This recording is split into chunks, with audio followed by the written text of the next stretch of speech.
Today we're in the midst of a series of sermons based on the life and story of Simon Peter. He was an ordinary fisherman who lived with Jesus during that time. He became one of his followers. He was faithful, and yet he was flawed. Outside of Jesus, Peter is the main character in the Gospels, the lead character in Matthew, Mark, Luke, and John. Jesus is the focus, of course, and yet we also come to understand more about who Jesus is when we hear the stories of Peter and how Peter and Jesus interact with one another. We see in Peter a picture of the Christian life, an image for us to follow or to do not what he does at times. He makes mistakes, yet he's striving to get it right. He wants to do the right thing and oftentimes starts doing it, but then in many stories he messes up. There's some place where he gets it wrong. And in this series, we're taking an in-depth dive into his story, into the faith and the character of Simon Peter to see how we can learn for our own lives how to be more faithful and to live as followers of Jesus. This series and the sermon today are based on the book and the sermon series by Adam Hamilton. And I want to remind you that 3 weeks ago, we began our series on Simon Peter by remembering that he was just an ordinary person. He was a fisherman. He worked on the Sea of Galilee, and he responded to Jesus' invitation to him to come and fish for people. Jesus borrows his boat. He asked Peter to borrow his stuff, and Jesus asks us that Jesus might use our stuff to accomplish God's work in the world. The Holy Spirit enables us to be part of God's work. Last week, we took a closer look at the time when Simon Peter got it right. He answered, "You are the Christ, the Son of the living God," when Jesus asked the question, "Who do you say that I am?" And that same question Jesus still asks us today. Who do you say that Jesus is? Jesus invited his disciples and invites us to say no to ourselves, to take up our cross, and to follow him. Today we turn to the Last Supper. On that night, Jesus shares his final meal with his disciples before he would be put to death on the cross. The disciples don't know that it's the Last Supper, but Jesus does. It is the Passover Seder. Following the meal, Jesus will be arrested and taken for his trial, and this part of the story is crucial to the story of Peter's life. And I want to remind you a little bit about what happens at that supper. In each of the Gospels, there's a little bit different account. We see different parts of the story. And when you read the Gospel according to John, you find the story of the washing of the feet. And I want to remind you that in the first century, people walked around a lot. They wore sandals or open-toed shoes. The streets were dirt and dusty. You walked everywhere. You didn't ride. There were no cars. You couldn't call an Uber. There was no Lyft. You walked. And by the time you got to the end of the day, your feet were tired. They were sore. They were dusty, dirty, and maybe even a little smelly. Whenever you entered a house, you always took off your shoes. And before you started walking barefoot in someone else's home, you washed your feet. That was just part of the normal routine. Cleansing your feet was refreshing, especially if you'd been traveling for a long distance that day. You felt clean because your feet were clean. Also, you didn't smell up the place because your feet, when you took your shoes off, they would be cleaned a little bit. You'd find a basin, a pitcher of water, and a towel right there by the door when you arrived to someone's home to allow this to happen. Now, if you were going into someone's home where there were servants, it was the lowest of the household servants whose job it was to wash your feet, to wash the feet of the guests. And today in this story, there were no household servants when Jesus and his disciples walk into the upper room to share this meal together. There's simply a basin and a pitcher and a towel, and I just picture them sitting there by the door, and the disciples coming in, and the first disciple sees the basin and just walks by and goes on to the table where it would sit down to eat. The second disciple walks in, sees the bowl and the pitcher, and turns it and walks on to the table. This pattern continues until all 12 of the disciples have walked by the basin and not washed their feet. Now, why is that? Did they not have good manners? What was the problem here? Why aren't they stopping to wash their feet? Didn't they want to be refreshed? And a colleague shared a reflection on this question. They said, it could have been that the first disciple thought, I don't see any servants here. And if I stop to wash my feet, knowing Jesus, he's going to expect me to clean everyone else's feet too. I'm not signing up for that today. I'm not sure about that other guy's feet. I might be able to handle my own, but this whole idea of serving other people that Jesus has talked about, I'm not sure I'm in for that today. Now, of course, we don't know for sure what happened, but what we do know is that by the time the disciples get to the table, no one has washed their feet. And so they're there at the table, they're preparing the meal, it's about to begin, and then Jesus gets up and does something that mortifies them. He goes to the door, he picks up the basin and the pitcher and the towel, and he comes to the table, and Jesus starts to wash their feet.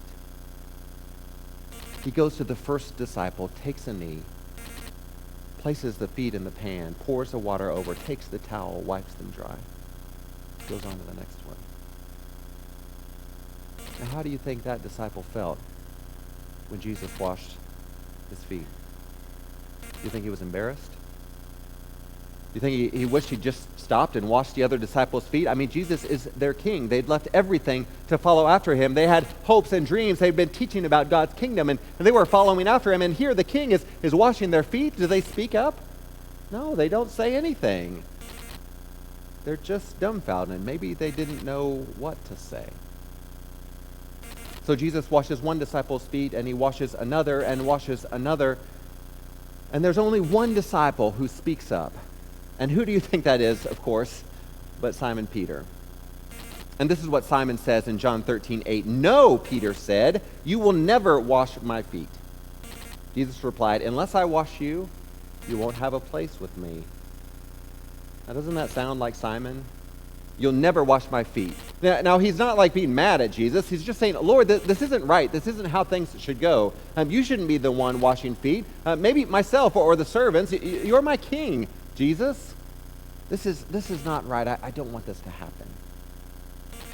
But Jesus says, unless I wash you, you won't have a place with me. Jesus is saying to Simon Peter, unless you let me do this, you don't get it.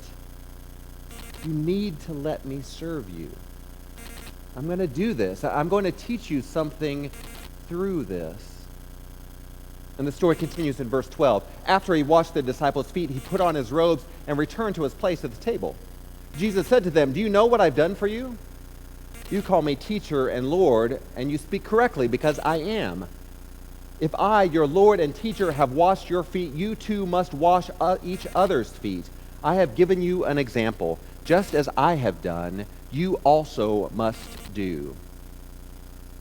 Now, I'm pretty sure from this time forward, the disciples would never enter a room again without remembering that story and stopping to wash each other's feet. Maybe even rushing over to the bowl to make sure that they were the ones that got to serve, that got to do what Jesus taught them to do. And yet, I believe that this has something to do with much more than just washing feet. Jesus was teaching them what it means to be one of his followers. Jesus was teaching us what it means to be one of his followers. To be a follower of Jesus is to think less of yourself and more of other people. It means looking around to see the needs of those that surround you and not waiting for other people to meet their needs. It's not to be the one who gets to control and to rule over everyone. It means being the one who seeks to serve, who serves every time. Jesus goes on to say that just more clearly in Matthew chapter 20, 25, and 26. But Jesus called them over and said, "You know that those who rule the Gentiles show off their authority over them, and their high-ranking officials order them around, but that's not the way it will be with you. Whoever wants to be great among you will be your servant." Whoever wants to be great among you will be your servant. So I want to ask you this question. How are you doing at serving? What does service look like in your life? Serving other people and not putting yourself first. In business, in relationships, among our family, serving is critical. When we seek to serve other people, it begins to transform the way that we live in relationship with others. What does servant leadership look like for you? Jesus' invitation for you and I today. At the end of July, I was coming back from a continuing education event in Texas, and I was flying Southwest because you could usually get a pretty good deal on a ticket. And And how it works on Southwest, you get a boarding pass and a boarding group and a number, and then when you get on the plane, it's open seating. Maybe you have had this experience. You choose the first available seat, and it's yours. Now, a small splurge when I travel is that I allow myself to get the early bird check-in. You pay a little bit more, and then they check you in automatically. So then you have to be at your computer precisely 24 hours before the boarding time to try to get the A group. I don't know if anyone else struggles with this. I do. I let myself do that most of the time. Except this time, I had that, and still, I don't know whether a lot of travelers or other frequent flyers, I was in the B group, at the end of the B group, and despite the early bird check-in, I thought, are you serious? Come on, what went wrong here? Why me? When it showed up on my phone, this little thundercloud up over my head, you know, like it does in the cartoons. And I like to sit as close to the front as I'm able to, and I love the aisle seat. The aisle seat is really what's most important. I want to be able to stretch my legs out. And well, this was a full flight. And so someone is sitting in the aisle and the window, most of the rows, and I think, I'm not sitting in the middle. I am going to find an aisle seat. And so I get back to the end, and I find one. 3 rows from the very back of the plane, I get my aisle seat. Plane continues to fill up, and I'm like, well, I'm at the back of the plane, but at least I've got my aisle, and that's okay. And then the flight attendant comes back towards the end of the plane and asks, the attendant says, would someone be willing to give up their seat and take a middle seat so that a couple could sit together? And I think to myself, are you kidding me? You want me to move so a couple can sit together? No way, I'm not moving. Nobody moves. And then the couple who's right behind the attendant says, her husband says, this is her first flight. And she's terrified. I think, listen, it's not my fault that you got in the C group. I am good with the aisle. And then I look up and I look in her eyes. And I can see that things are not going well for her. She is petrified. And I hesitate again, and I think, really? But then I said, I'll do it. So I moved to the very back row in the middle seat so this couple can sit together. Now here's the deal. Why did I care so much about the aisle seat? I mean, if they wanted the aisle seat so that they could sit together after the first time of asking, why didn't I say, hey, no problem, first time? But at that moment, I forgot what it means to serve others. I forgot what it means to put others before myself. So I wonder, for you, how are you doing at being a servant? How are you doing at putting other people before yourself? Your spouse, your employees, your customers, because that's the rhythm of the Christian life. I think this is what Jesus is teaching us when he shares it with his disciples in that way, to put others first, to interact with the world through a lens of service. All right, so let's go on to what happens next at the dinner. Jesus is sitting at the table with his disciples, and at one point he says, tonight, one of you will betray me. And they're all aghast. Can you imagine? They can't believe that Jesus would say this. How is it possible that one of them could betray him? They've been following him for years. Here they are in Jerusalem, ready for things to happen. But of course, Judas Iscariot, we know, has already planned on selling Jesus out for 30 pieces of silver. And Jesus goes on to say, and the rest of you will desert me. Now, about this time, Judas says to Jesus, Jesus, what are you talking about? Are you talking about me? And Jesus says, what you're going to do, go and do it. And Judas leaves. And the other 11, they don't really hear about this interaction. They don't quite understand. They didn't hear what Jesus said exactly to Judas. And they say, Lord, no, deserting you is impossible for us. It's not going to happen. And Simon Peter is the one who really speaks up there in verse 33. Peter replied, if everyone else stumbles because of you, I'll never stumble. Jesus said to him, I assure you that before the rooster crows tonight, you will deny me 3 times. And Peter said, even if I must die alongside you, I won't deny you. And all the disciples said the same thing. Now, do you think Simon Peter really meant what he said that night? I think he did. I think he really meant it in that moment. He meant, Jesus, I want to follow you. I'm yours. I've modeled my life after you, and I want to do your will. I will not deny you, he says to Jesus. Following the meal, they go to the Garden of Gethsemane to pray.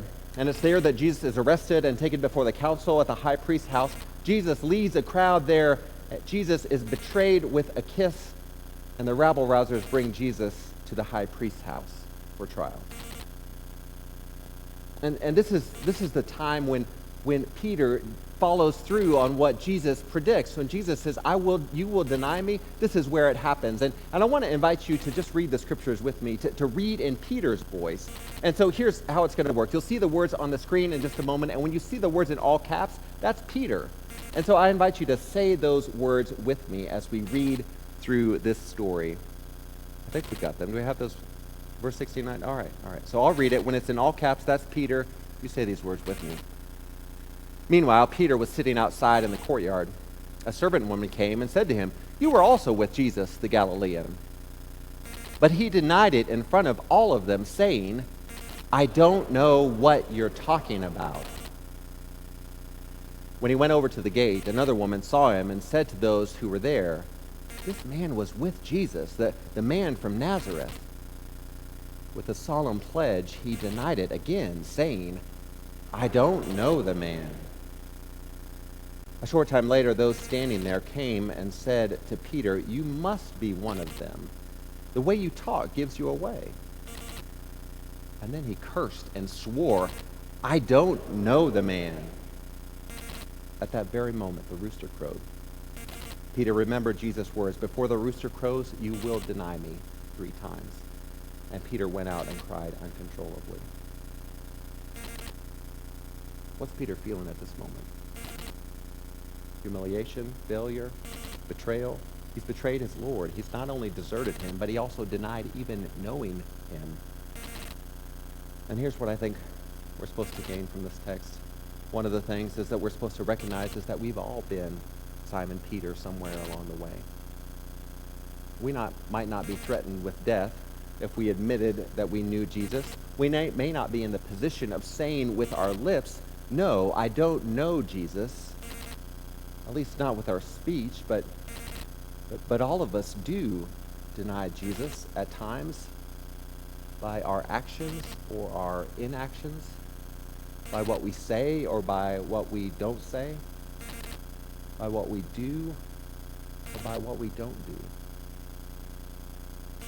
In my life, every single week, every day, there's sometime when I think something that's not fitting for a follower of Jesus, for a Christian, say something I shouldn't have said, or do something I shouldn't have done, or failed to do what I should have done. And every week when we pray, we make time for silence to be able to confess and bring those before God. And I confess every day. And yet I know when I come here to this place that I need to confess again. And that's why we have that time, to make space, to recognize we've messed up, to pray for forgiveness and to say, "Lord, I'm sorry once again that I've denied you by my actions or my words, by my thoughts." And I wonder, how have you denied Jesus? And do you ever wonder why this story is even in the Bible? I mean, why do the 4 Gospels tell this story? Peter is one of the great heroes of the early church. The Gospel writers put these stories to paper around 70 to 95 AD, not long after Simon Peter's death. And they all include this story. It's seldom that they all 4 include the same story, but all 4 tell the story of Peter denying Jesus 3 times. So the question is, why?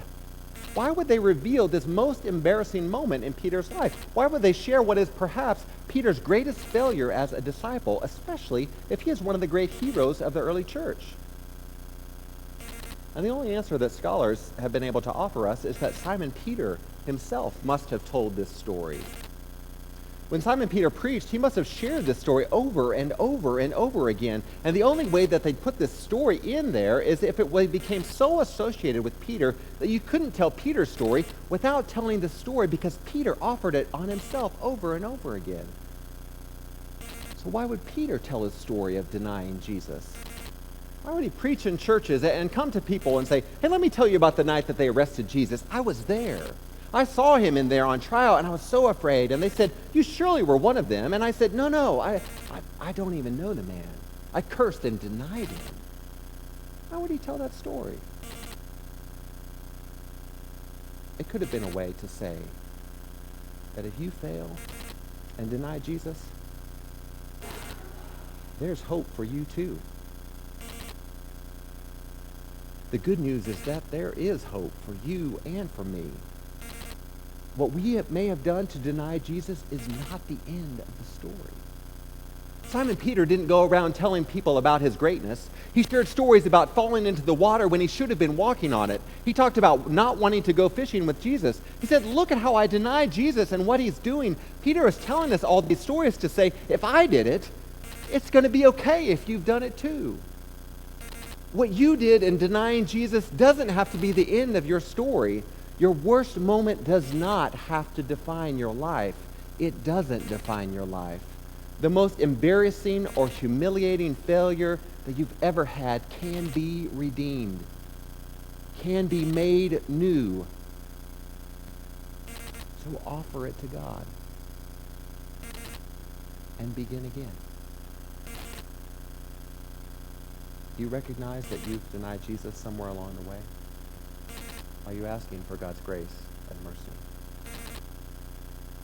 Do you know that whatever you've done in the past doesn't disqualify you from what God can do through you in the future? Simon Peter, the rock, becomes the church's foundation.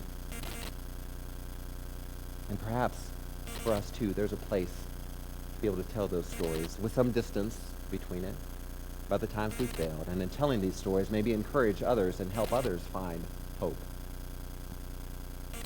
We are called to be servant leaders. We are likely to deny Jesus from time to time. But Christ is the Lord of the second chance, and the third, and the fourth, and the fifth chance. And God can use our shortcomings, our failures, and our embarrassing moments for God's glory if we open ourselves to God. And that's the story from Simon Peter for today. Will you pray with me?